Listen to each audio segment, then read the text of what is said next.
report, not to the Fort Bragg, which is we just got him. about 100 miles or more from the nearest deepwater port. Time. So I really am at a loss as to why they're moving this much equipment. It's a huge amount of equipment, to say the least. Okay, let's see if we can do a logical analysis. What is the nature of the equipment that they're moving? Well, I don't know that. My source is just reporting what's going on in the trucking industry. He's in the trucking industry, and they have orders to report to Fort Bragg, load up this 120 semi-tractor trailer loads, and move it. And that's as much as I know. Okay. Now, what do you know about Fort Bragg in terms of what? I know that Fort Bragg is tied directly in with the School of the Americas, with a number of training of various groups in South America. If I was going to speculate, and I'm just going to speculate now, there's a tie between Fort Bragg and the various operational groups of special forces that operate and train the various groups in Nicaragua and elsewhere. And I think there'd be some kind of linkage like that. In other words, a preparation for a possible war or activity of some kind of special ops occurring in South America would be my first guess. Well, that's a possibility, but and there is, keep in mind, right next to Fort Bragg is Fort Polk, and there is heavy airlift capability at Fort Polk, which is immediately next door to Fort Bragg. So that would be, if they're doing air operations, one of the things that's... area. Fort Bragg would be a good staging area. Yeah, they can move it anywhere. Now, they're doing they're doing a war game between America's Air Force and Israel and the ground forces, but there's not full. There's doing a integration of a war game between Israel and America. What do you know about that in terms of what's happening there? Because I heard they're patting each other on the back of how great this is, but we know that the Israelis will not and have not over 5 decades integrated their military, air force, and intelligence with ours. So, in a sense, we're operating by the seat of our pants when we deal with the Israelis, even though we do war games and call them our best ally in the region. Well, so what do you think, John? The reality of how accurate war games will predict performance is, I see a complete disconnect myself. They do these things, they pat themselves on the back, but as soon as the first shot is fired, all that goes out the window. I'm sure the Polish army was patting one of the things they did yesterday is they announced, and they were kind of very... Hello. Yeah, exactly. So, there was a big missile test that occurred yesterday. I guess our phone connection is not very good, but a big missile test yesterday, John. Can you comment on that missile test by our U.S. military, because they knocked out 4 out of 5 missiles with their testing? Well, congratulations for knocking 4 out of 5, but all it takes is 1 out of 5 to ruin your whole day. So, and our adversaries... Yeah, exactly. That's a good one. Do you remember I mentioned this analogy before about the... Our potential adversaries all know what our capabilities are, and their strategy is quite simple. That's simply to overwhelm our defenses and shoot twice as many missiles as we have capability of shooting down. Right. In other words, the Russians, or ways of evading them, like the new Tupolev missile from Russia. In other words, they basically develop technology that nullifies even our forward placement of our missile defense systems, like in Poland and Czech Republic and elsewhere. Exactly. It's a simple strategy. I think that the Russians see these deployment. Yeah. The Russians, I think they see the deployment as basically a move toward a first strike offensive against Russia. Yeah. Well, given their history, I would, I'm not surprised that they have that concern.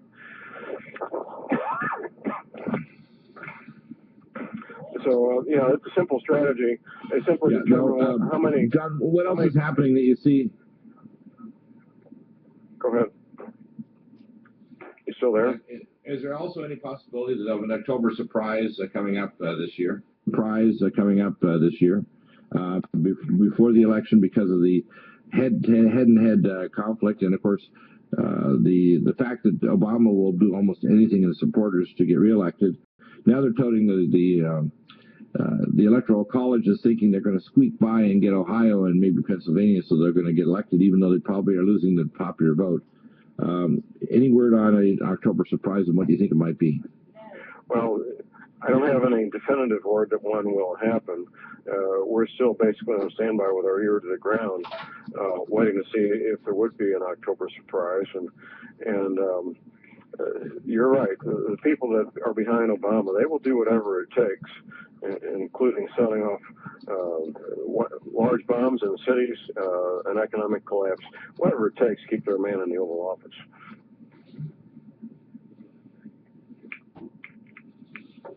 Exactly, yeah. Now, I hear an awful lot of people kind of not realizing the consequences. I hear a lot of people saying, well, you know, vote for whoever you can, you know, or don't vote at all because you have the two equal evil options. And I think that is very counterproductive. I think that... So I wonder if you can comment on that, because I personally feel that if we don't vote for Romney, we're going to get Obama. And I use the analogy of, if you get Obama, it's like a stroke and a heart attack and you'll be dead tomorrow. And if you get Romney, and we don't know exactly the full quantity of what he's going to be, it's going to be an early diagnosis of it might be cancer, but you're probably going to survive if you get early treatment, maybe natural treatment, or survive even conventional therapy. But with Obama, everything is loaded to ready to go, isn't it? You've got the National Defense Authorization Act, the fusion centers, you got everything operational. And we know a second term of Obama, like Dinesh D'Souza's documentary and the documentary from Jill Goldberg that talks about Jesus, my real father. If you look at all the issues that have been laid out on the table now, we know that Obama's now a known quantity. It will be unbelievable. A second term, as I said, will resemble the first term of Vladimir Lenin. Well, I couldn't agree more, and I think your analogy of the health analogy is a good and a viable one. I don't care particularly for Mitt Romney one way or the other, but it may give us some breathing space and maybe a chance to do some things we couldn't otherwise. Yeah, exactly. Yeah. In other words, that's why maybe an early diagnosis of cancer, but you'll probably survive if you get proper intervention. Right. Well, the likelihood of and you're there. Do you have any comments on? I don't think Ann's here with us. Continue, John. You have another 30 seconds.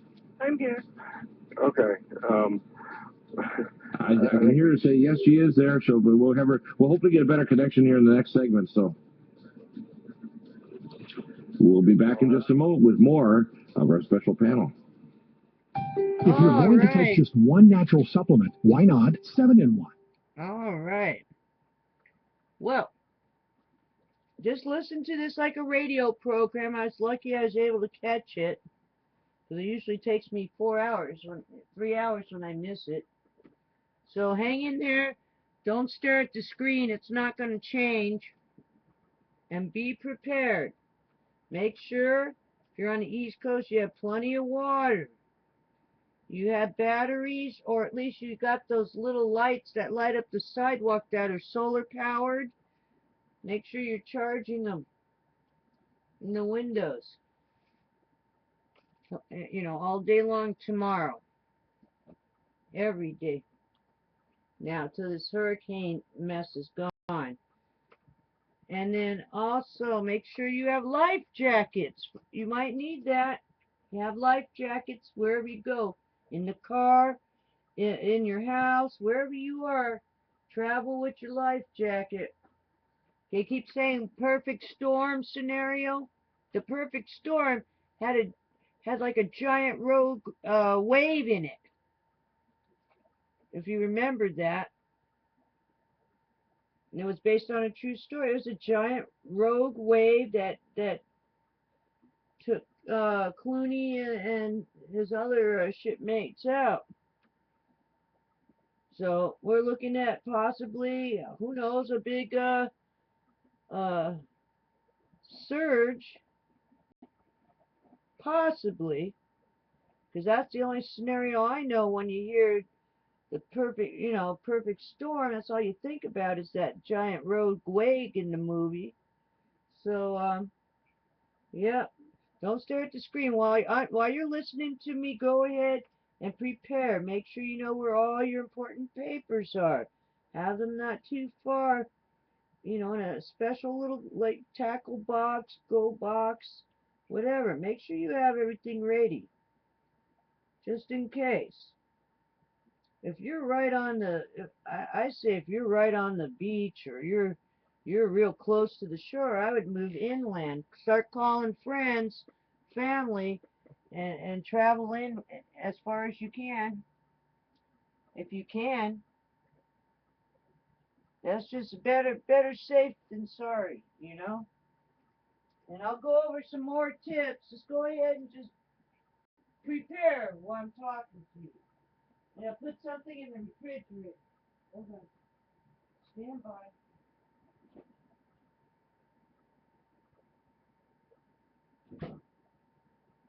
Wow. Okay, hold on.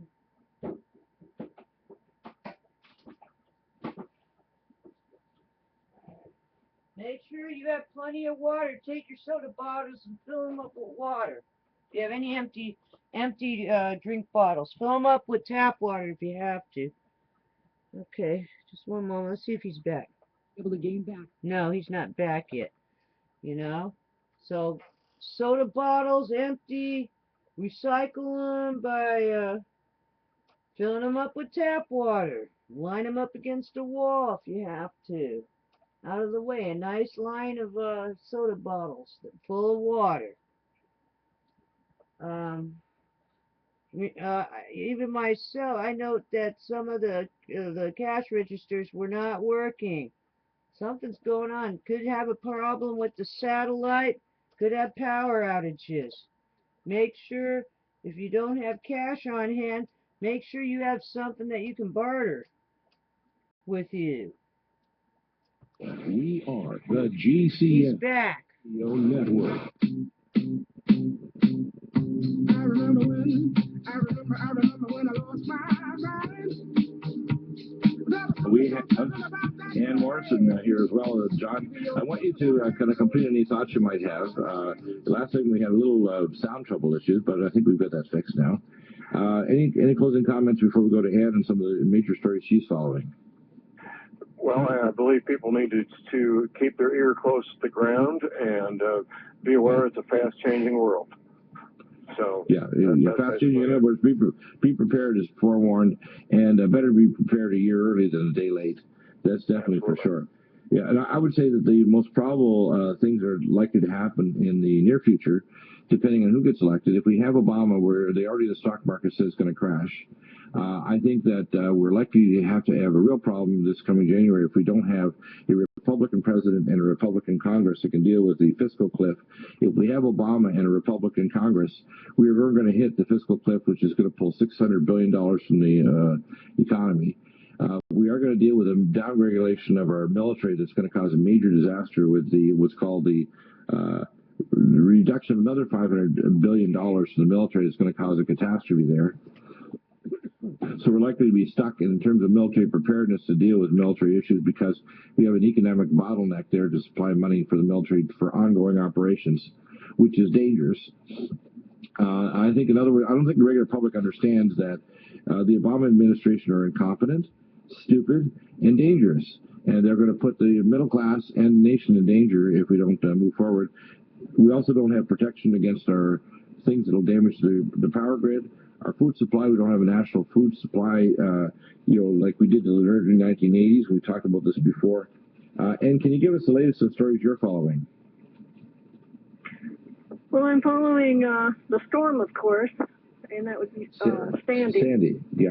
Yeah, it looks like it's heading into New Jersey, and they're not sure how far west it will come. Now, normally storms move from west to east, and this one is caught between a high pressure area over Greenland, and so the winds around the high pressure area goes clockwise, and so it's pushing this low pressure area, which goes counterclockwise, back towards the United States.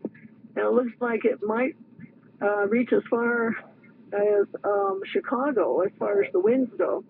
Right. And maybe some wind and rain, and the rain would be snow because they're having cold temperatures up in Chicago. So we may see it. I mean, it's a huge storm, and they say that this cold front that just went through St. Louis last night is going to join up with it and make it a mega storm. And we were talking. It looks like it's going to turn west where the Gulf Stream stops. The Gulf Stream now doesn't make it all the way up to Greenland. The salinity pump at the southern point of Greenland has moved south to offshore the North Carolina bank, and it looks like that's where it's going to turn west. So in other words, we're looking at probably a Frankenstorm because it's Halloween weekend coming up. And they're calling it a Frankenstorm because it's associated with Halloween, but it's going to be a mega storm. Right. No matter, even if it weren't Halloween. Now, we have a number of other stories you're following closely. The one with Louisiana with the sinkholes and the butane deposits and the toxic waste deposits. There's also a lot of methane being released in some other areas. I want you to talk about what this is, whether the earth change is occurring, and what's the danger to the people in Louisiana.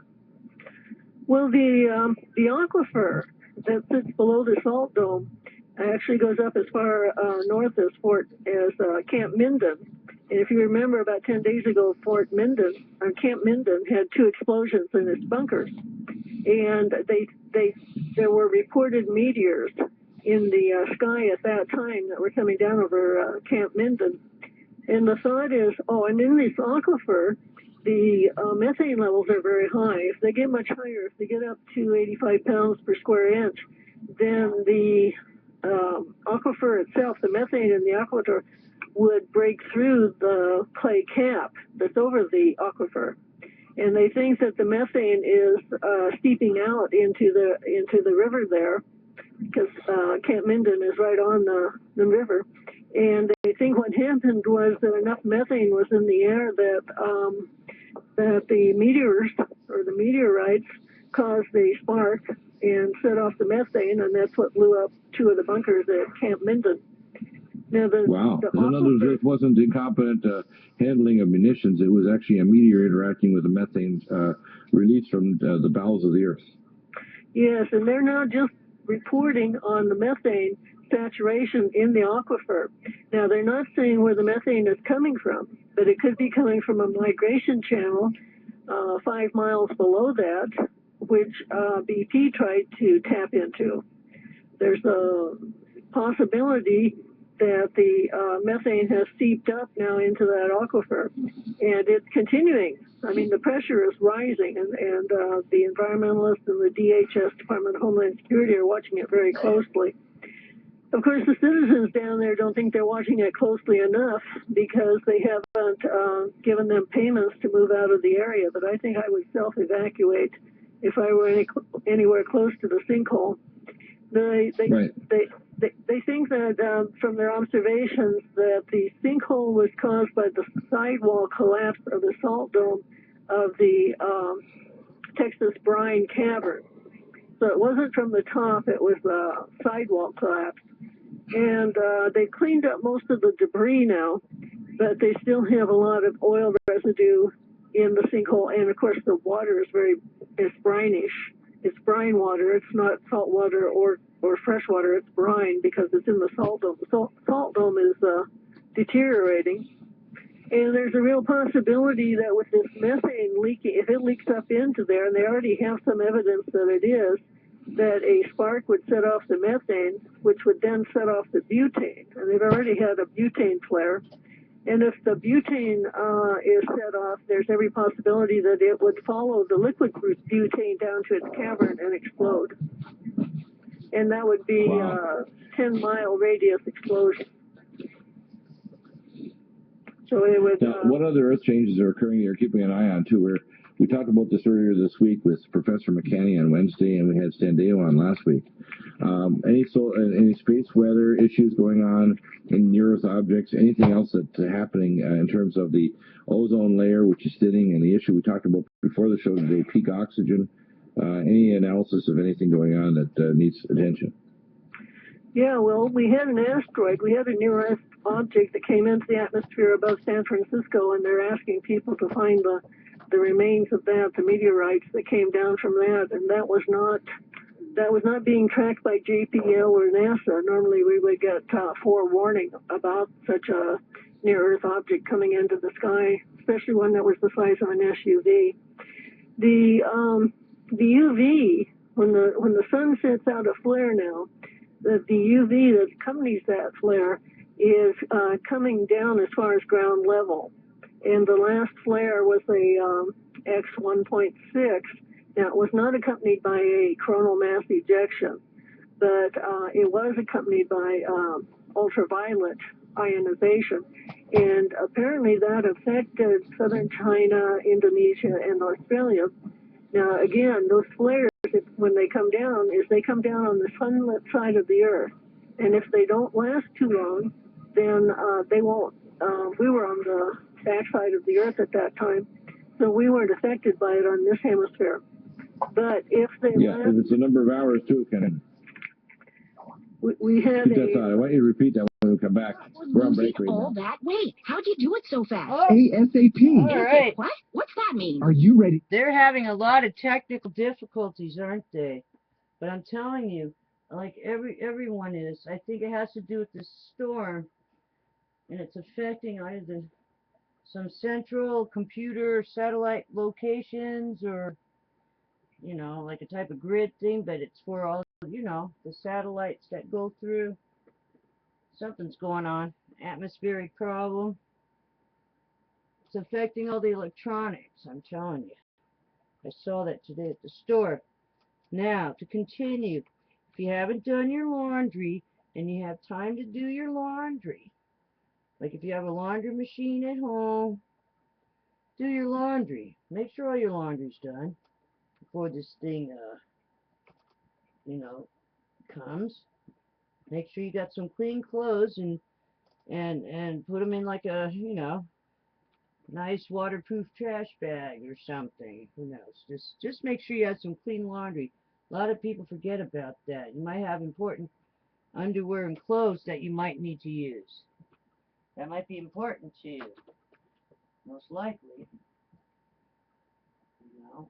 So I got clothes myself. But okay. Also make sure you have a go bag ready for this one. You know, especially if you're upstate over by New Jersey, and those kind of places, make sure you got like a pair of work clothes and a pair of regular clothes. If you have earmuffs, that's a good idea.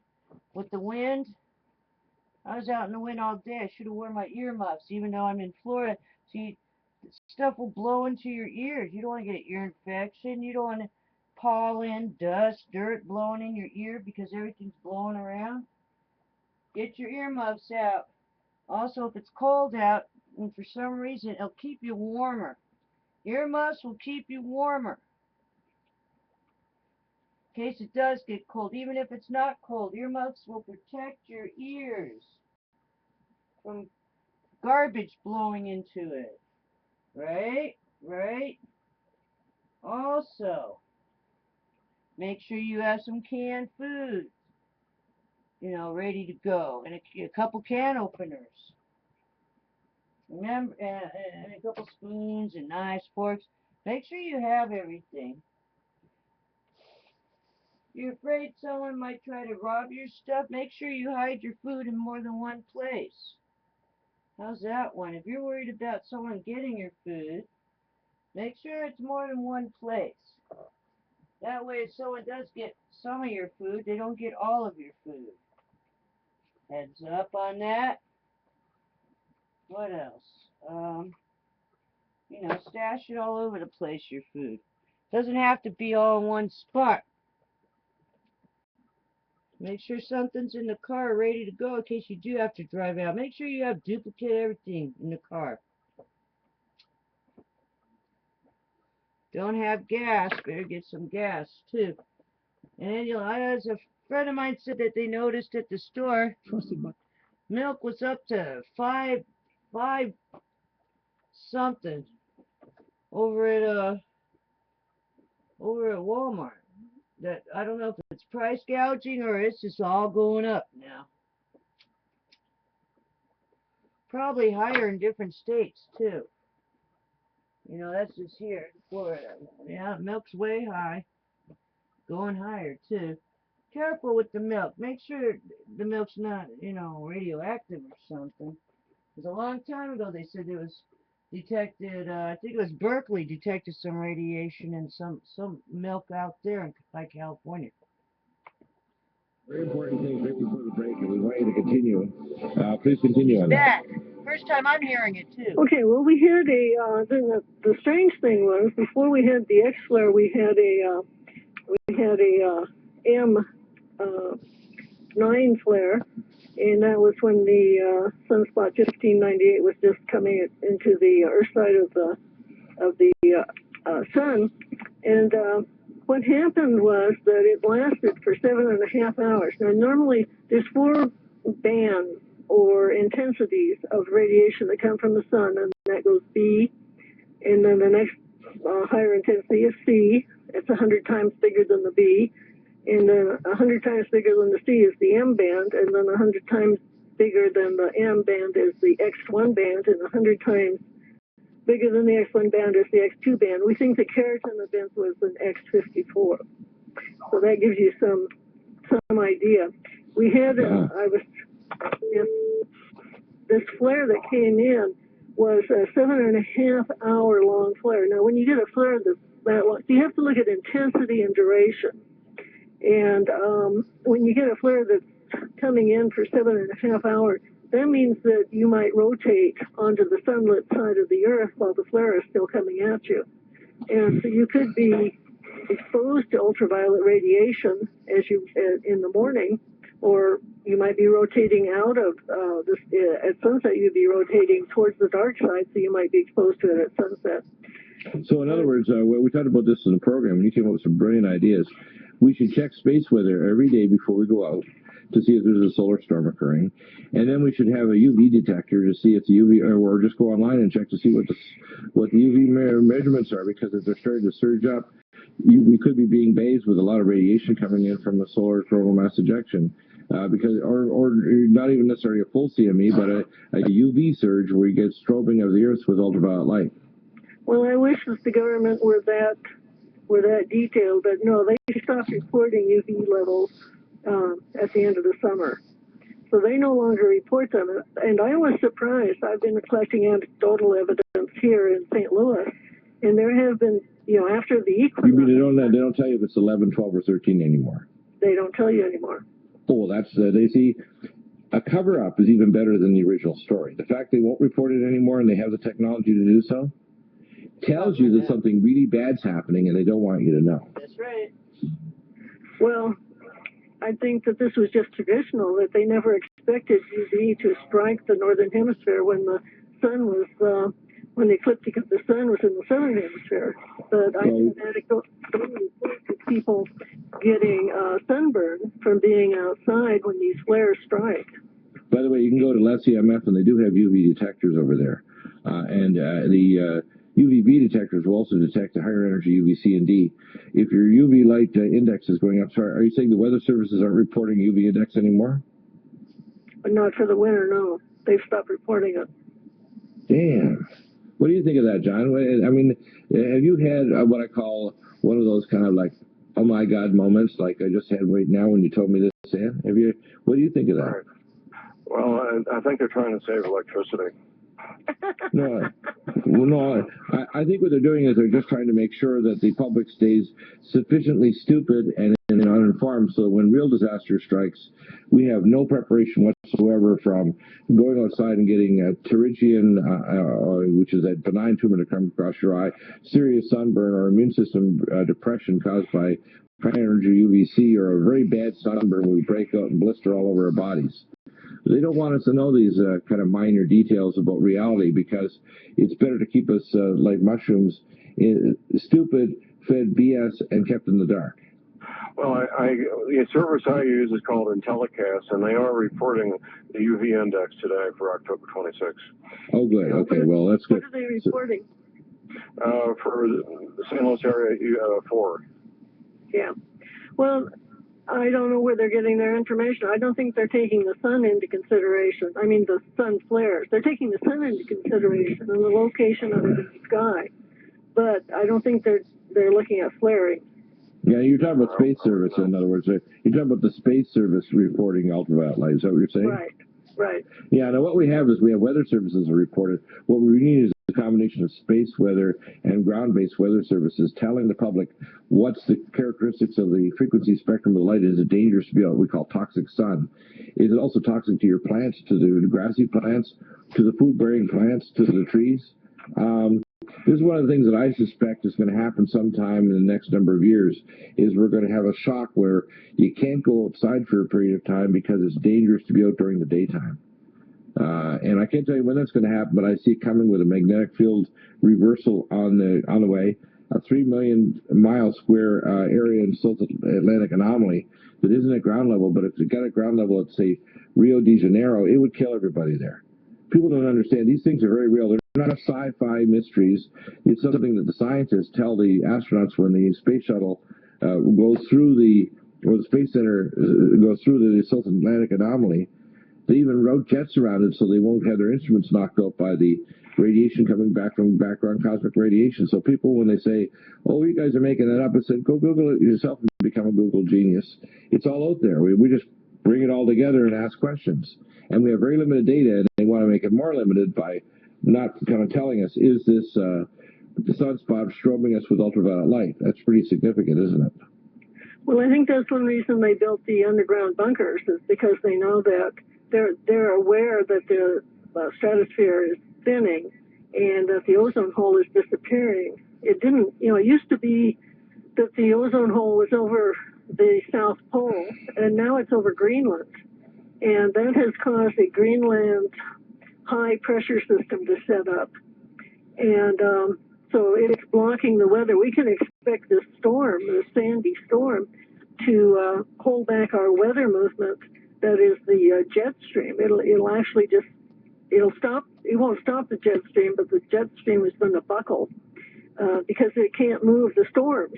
And so we're going to have this continuing storm for the next, once it gets into the Ohio Valley, it might last for 2 or 3 or 4 days. Right, so it could last long enough. It might even get into the area where it's even kind of screws things up before the election. Well, it could. And if the power is still out, I don't know how the people are going to vote. That might be positive. If they were going to vote for Obama, that might be good. Well, he's got the Northeast, doesn't he? Let's pray that all the Republican areas, their streets are clear, the power is on, and they can get to the polling stations. And those who intend to vote for Obama, forget it. I hope you have your propane in your tank and you have a way of keeping your food from rotting. But we don't want you voting. I'm just kidding. Yeah, I told John 2 or 3 years ago that my worst fear would be if the jet stream actually stopped. What do you think will happen? What do you think? Do you mean the stationary storms will just sit down and stay there? Yes, and that's essentially what we're going to see over the next week. Oh, wow. That's why they're talking to Frankenstorm.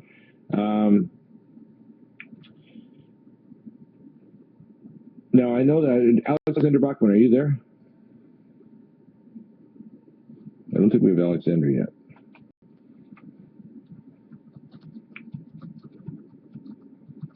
The situation in the next few months is pretty precarious. We have Israel saying that they want to do a preemptive strike. Both Obama and Romney said they weren't going to do a U.S. military launch strike, but they both said they, quote, have Israel's back. I think it's very probable that Israel will try to do something stupid, hopefully after the election, but I think that they're likely to do it, and that America will be hauled into yet another conflict with the Strait of Hormuz closed. The Iranians have stated, their oil minister, that if there's any more sanctions against them, in the next few days or weeks, they will close the strait and stop shipping their oil, but they'll also close their waters. My guess is they don't need to do any military action. All they have to do is make a public statement, and the insurance companies will close the Strait of Hormuz, which means no oil for you, like the soup Nazis on Seinfeld, no oil for you. When we come back, we'll probably get an update from Alexander Bachman as well, and we'll be back in just a moment. What a beautiful world is waiting. What a glorious time to be free. What a beautiful world is waiting. What a glorious time to be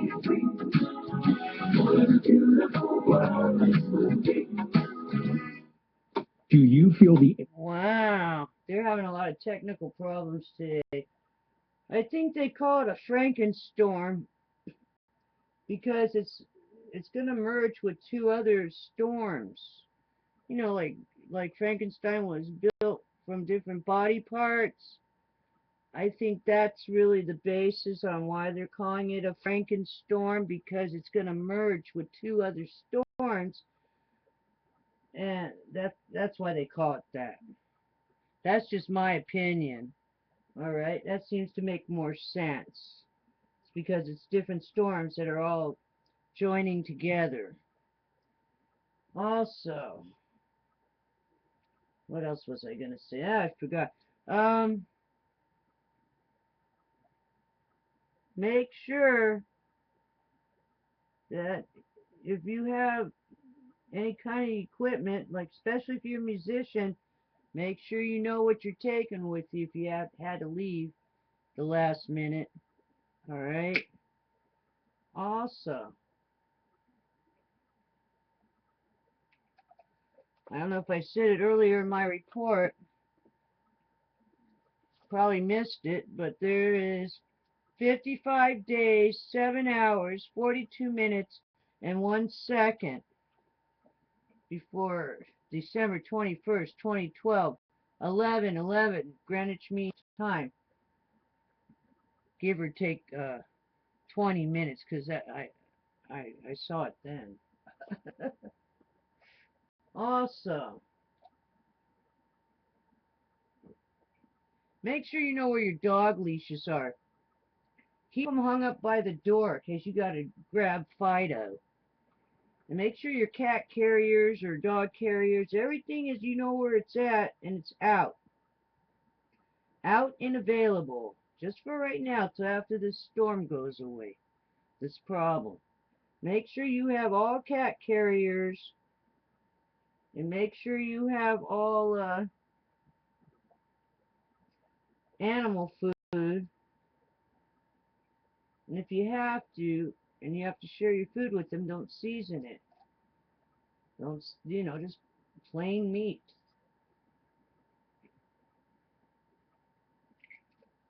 Maybe mixed with whatever cat dog food you have left. So they do get their vitamins. But also you can mix that in with, you know, the food. You don't have enough animal food. That's what I would do. You just cook up some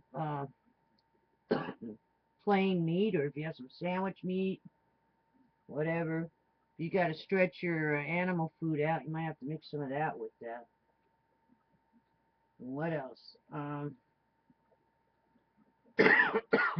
Just make sure if your dishes aren't clean, wash them now. Do everything you need to do now while you still have everything available to you. Don't have a bunch of, you know, dirty dishes in the sink that are going to be a problem later to wash. I mean, I'm just being real with you, you know. You got to figure, you know, if you got to mail off anything, your bills, anything, get it done now. Don't wait while everything goes crazy. The mail supposedly always runs, but it probably won't run in the middle of a giant storm. You see what I'm saying? It won't. If you got to get some things out that are due, if you need to call to extend any utilities, anything, make sure you get that done too. If you could do it online with the automated system, see if you can do that. It's probably too late now to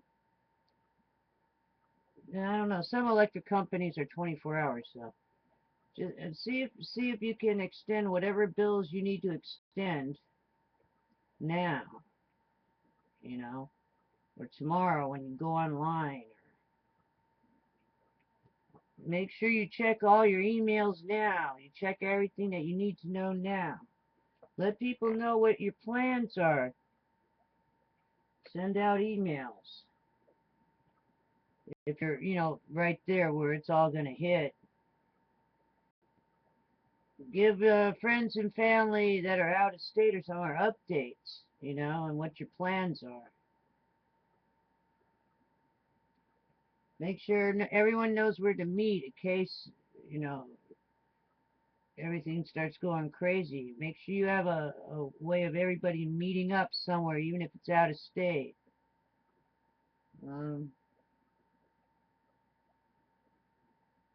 Make sure, if you have to, you might have to buy a little travel aquarium thing, so you can transport any of your fish and stuff. Like if you have goldfish, get one of them little plastic things. Get something so you know you could take, like I got my beta in a giant 10-gallon aquarium. He's in his mansion. He loves it. But I also have empty container ready to go. If I gotta put him in it, and he has to go. It has make sure it's clear. Better off for them if it's clear. Anything else will drive them insane. They won't be able to see right. But make sure even your fish, if your aquarium's not clean. Let's say you got some fish that don't need bubbles. Make sure your aquarium's clean. You might have to get some holiday feeder if you have to. Make sure you take care of your fish. And they also have some kind of travel plan if you had to. Like, I know it's harder with the ones that need an aquarium, but I'm talking about like the ones that, you know, like goldfish, the ones that can aerate themselves. Take them with you if you have to. Make sure you got fish food for them. If not, get some holiday feeders. You can't deal with your fish right now.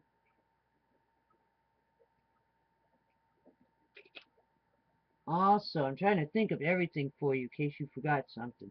Let me see if he's back. Okay, he's worse than Gaddafi. Okay, and people need to wake up to that reality. They cannot vote for this man again on November 6th. But I also think that we're likely to see an October surprise where he may try to go after the Ansar al-Sharia, the guys that he armed actually, with the assistance, by the way, of this ambassador Stevens, to do a regime change and kill Muammar Gaddafi. Now we have 18 tribal groups fighting each other. Then they try to apologize in the State Department that, oh, I'm sorry, what we're having now is a situation where we're sorry, but we gave arms to the wrong guys. I'm like, most of the guys you gave the arm to are the wrong guys. You shouldn't be doing a regime change thinking it's a good idea to get rid of Assad when he actually doesn't want to use these weapons, and replace it with people that will almost certainly try to use them against somebody like Israel, who will go crazy and try to nuke all these Islamic cities and precipitate World War III. So what Obama is doing is literally laying the groundwork for the end of civilization. And that's what Linda LaRouche said in his podcast, which is going to do another one this evening. People need to see that. I think 8 o'clock Eastern time tonight. But they can go to LaRouchePAC.com and see the schedule there. I don't think people understand that this is far more dangerous than the Bay of Pigs. And now, as a military expert, you can probably comment on that, John. What do you think of this current situation? Because this is beyond hair-brained ideas that Obama has in the State Department. It's just craziness, isn't it? Well, it is absolutely crazy, and the analogy to Bay of Pigs is very accurate. What's going on right now is at least as bad, if not worse, than what was going on with the Bay of Pigs. Yeah, I think they figured originally that they discovered through the latest document releases that there were 149 missiles that could hit anywhere in the United States at the time, back in the 60s. What we have now is deployed in these multiple countries, including our missiles in Turkey, thousands of these missiles and warheads, just ready and raring to go to attack Russia. The same with Taiwan, South Korea, and Japan, which is armed to the teeth. What I heard on Wednesday, and I want you to comment on this, perhaps, John, is Professor McCanney made the statement that all of the signatures that the tsunami was caused by artificially, it wasn't a P wave and other indications, it was a vortex of water, that this was a artificially created tsunami, and that it was a response by the Israeli government, the Israeli Mossad, to warnings to tell Japan to stop selling nuclear materials to Iran, which we now know that the Fukushima plant was actually a nuclear weapons development plant doing the MOX reactor building number 3, MOX reactor pellets for plutonium detonators for nuclear weapons. So I think that it's starting to smell after months. The smell test is starting to make sense. Well, Professor McCanny uses a scientific method. He looks at the evidence in front of him, and then he analyzes the evidence to see what can cause the results, as opposed to jumping to conclusions. So I have a lot of respect for Professor McCanny's work, and given the opportunity, I think that we will be able to prove his analysis correct. Yeah, I think he said he has an entire paper on it where he said we're going to discuss it next time he's on the show. But he mentioned a number of anomalies that he said no P wave indicating a regular earthquake to trigger the tsunami, none of the regular earthquake parameters that you'd actually expect to be seen on the geological analysis data streams that occurred at the time. And the people were sitting in the buildings in Sendai and in Fukushima, and they were hit with a tsunami right out of the blue. So if they'd had tsunami warnings, because the best warning system and operational plan for emergencies is in Japan, anywhere better than anywhere in the world. So the fact they didn't know that a major superquake was coming, and that with a P wave, which could have, because it was 125 miles away, they would have had sufficient time to get out of harm's way. They didn't. There were people driving around the roads with no warning, and they would have had an emergency broadcast system to say get at least 3 to 5 miles inland. Easy to do for a good part of the population, even if they only had a half an hour or 20 minutes. But, the tsunami would have taken a while to reach there, wouldn't it? Absolutely. Yeah, and if it's true, it's a declaration of war because 22,000 and more people died that day in Japan. Right, but how many more people are going to die from the radiation effects in Japan? They told police they don't reproduce for 2 years. They've polluted the area. Within 4 days, 22 provinces in China declared that they found extreme levels of radiation coming into China. China's in danger. I would not be surprised at all if at some point if the international community doesn't step in, China decides to actually take a preemptive military action to say we've got to come in here and invade this area to get control of the site, because it's not just there. If we have future earthquakes occur along this whole area, including the refilling of the magma chamber of Mount Fuji, we're going to have a lot of other reactors go down. And these are going to be continued to, with 50, 60 years of stored radiation, a lot of them are enriched with plutonium because of their spent fuel rods. We're looking at a very dangerous situation. And here in North America, they had that scare earlier in the week. I think that the scare needs a little proviso to say, look, that was a cry wolf, but it wasn't exactly, because we're certain that there was an explosion on site that lit fires in at least 1 or 2 places, if they're non-contiguous, because we're looking at satellite photos, and I had this reported yesterday with Chris. It's very probable that they had a hydrogen fire because the corium is actually generating hydrogen and seeping up through the earth and igniting and blowing hot radioactive debris, lighting the long grasses around this Fukushima Daiichi plant. This is not a cigarette butt drone. This is very unlikely to be a lightning strike. This is probably hot radioactive debris, which means that the whole place, because you got a 30 centimeter, 0.8 meter subsidence of building 4, something's about to blow, and they don't want us to know. They have the muon imaging technologies now for looking underground where the corium is, and right after this, all of a sudden this false story came out. They also put in a false report in Indian news trying to report something from a year and a half ago. This has all the smell test things of a psyop to try to burst the bubble that people will pay attention to Japan, think it's a real problem, and not listen to the alternative media when what we're saying is this disaster hasn't even got a head of steam on yet, and it's the worst environmental disaster in human history.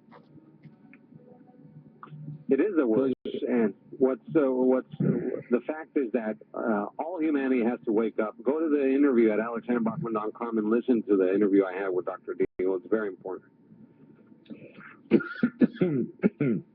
I'd say number 1, repent, and number 2, prepare. Your comments, John.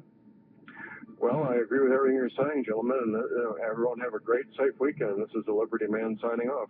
Be better prepared this weekend than you were last, and may as they say, the Aaronic prayer, may the God of Abraham, Isaac, and Jacob bless you and keep you another week, another day, another hour to do good in the name of the Most High God.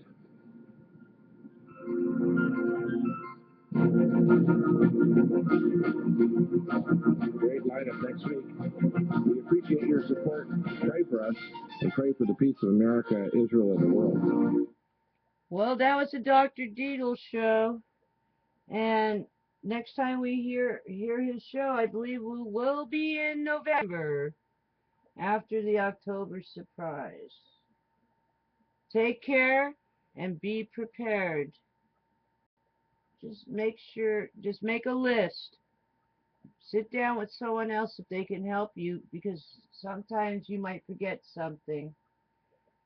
But make a list and check it twice.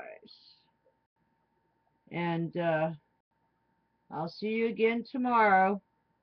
Take care.